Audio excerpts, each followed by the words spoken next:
There's a montage of some of these gotcha attack questions last night from the debate. Is this a comic book version of a presidential campaign? You want to bring the 70,000 pages to 3? Is that using really small type?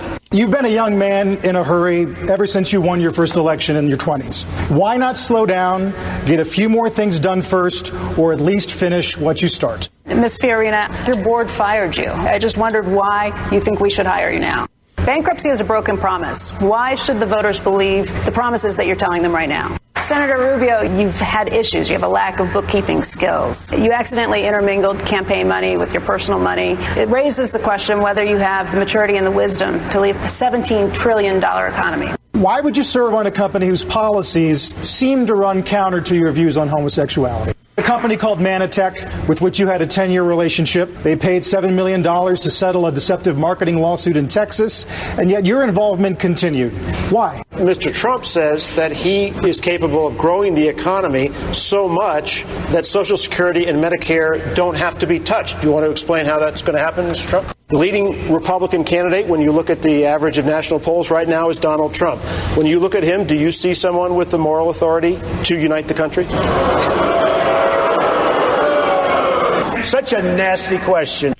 Yeah, well, it's all nasty, and it's all based on a desire to destroy these people.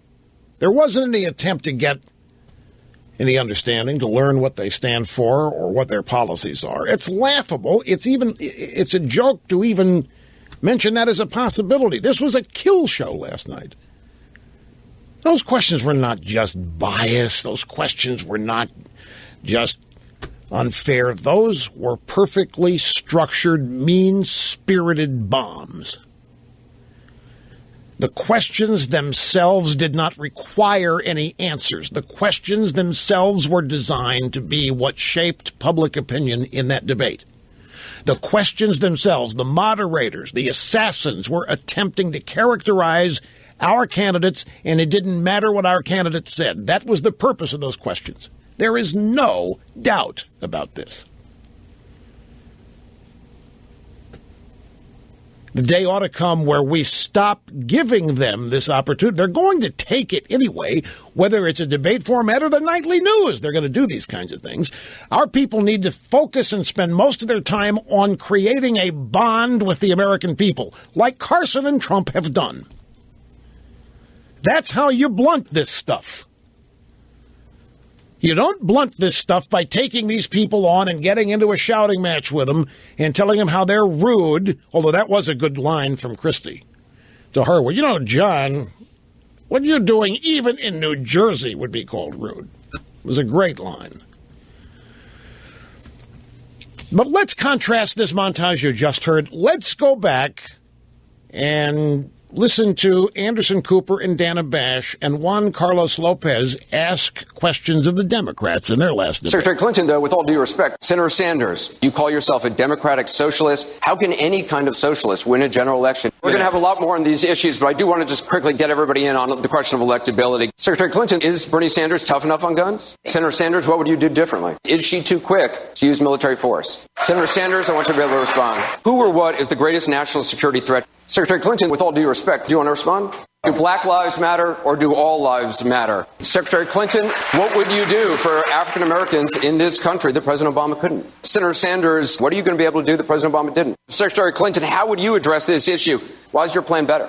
Is that something that you would support? Secretary Clinton, Governor O'Malley wants to open up Obamacare to millions of undocumented immigrants and their children. Do you? Secretary Clinton, do you regret your vote on the Patriot Act? Governor Chafee, Edward Snowden, is he a traitor or a hero? Governor O'Malley, how would you be different than President Obama's administration? Secretary Clinton, how would you not be a third term of President Obama? Why should Democrats embrace an insider like yourself? Senator Sanders, are you tougher on climate change than Secretary Clinton? There wasn't one gotcha. There wasn't one question that even got near whether or not these people are qualified.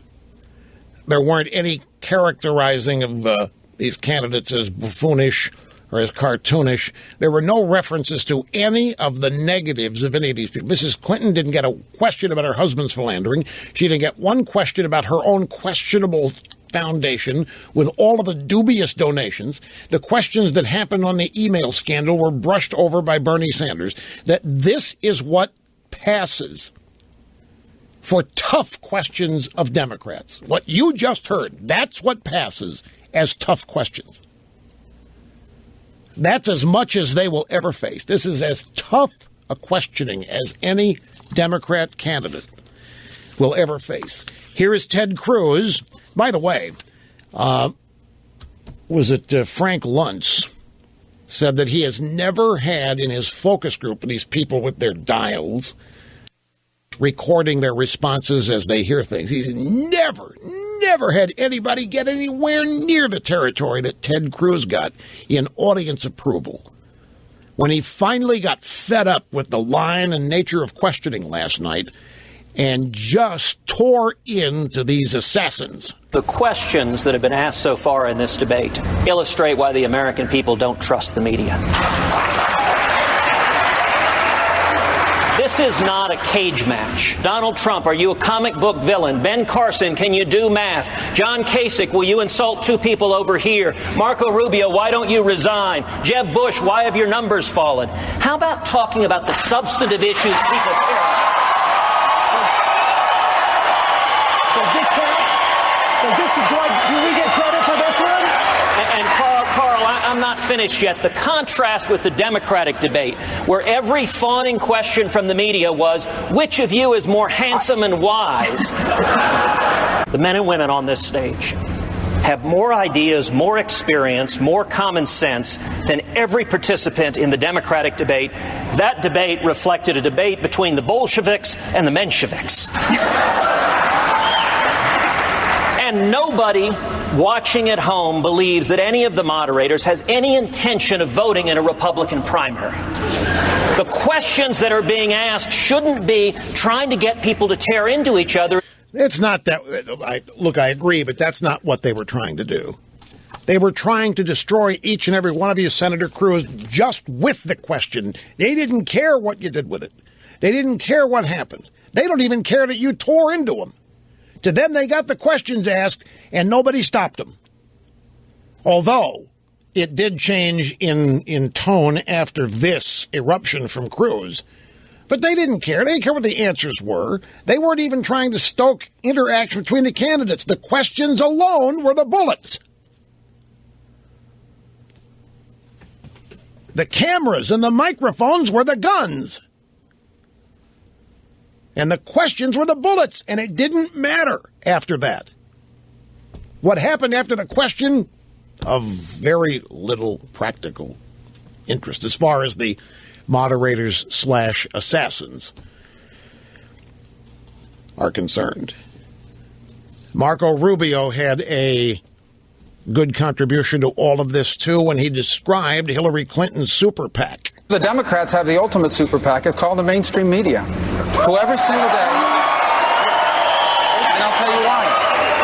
Last week, Hillary Clinton went before a committee. She admitted she had sent emails to her family saying, hey, this attack in Benghazi was caused by al-Qaeda-like elements. She spent over a week telling the families of those victims and the American people that it was because of a video. And yet the mainstream media is going around saying it was the greatest week in Hillary Clinton's campaign. It was the week she got exposed as a liar. It was the week that she got exposed as a liar. But she has her super PAC helping her out, the American mainstream media. It's so long overdue that these people would call out the media this way. This is what the voters, this is what the American people have been begging for, asking for. Stand up to them. Push back. Fight back. Don't take it. And that's why this resonated coast to coast. This even resonated with low-information voters. This resonated with people who've never believed that there really is media bias, who are watching. This resonated with people all over the country in all demographics. What happened last night? The media is too arrogant to understand they've done themselves any damage. It's not possible. And by the way, how much more damage can they face? They're losing audience, they're losing pages, they're losing advertising revenue, and they don't care. It doesn't matter to the people on camera or use the computer to write their pieces. It does matter to their management, I guess. But if it weren't for subsidies of some of these companies and cable subsidies the way they work out, half these networks wouldn't even be on the air.